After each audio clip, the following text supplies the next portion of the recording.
Belediyede çocuk gördüm ben büyükler unutuyorum. Evet. Yani bu yükün altına kalkacak güç veriyor. Yani. İmkanlarımız arttı. Evet. Yük ağırdır. Hakikaten ağırdır. Ve bu ağır haliyle biz daha ağır bir yüke talip olduk. Evet. Yorulmak yok.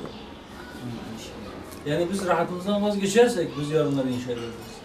Rahatımızdan geçmezsek çok yorulduk. Hadi biraz dinlenelim. Hadi biraz işte çiftimize, çoluğumuza bakalım, bağımıza, bahçemize bakalım dediğimiz anda biz kaybederiz. Sizden. Selamünaleyküm.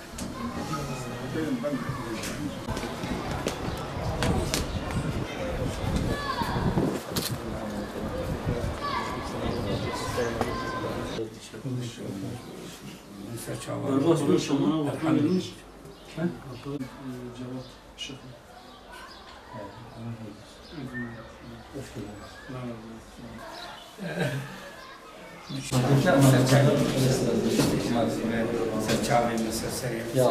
Selamünaleyküm.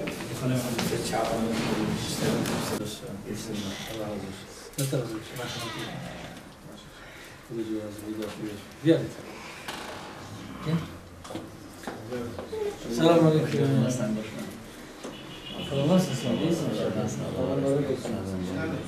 İyisin inşallah. Allah razı olsun. Sen de iyisin inşallah. Nasılsın? İyisin.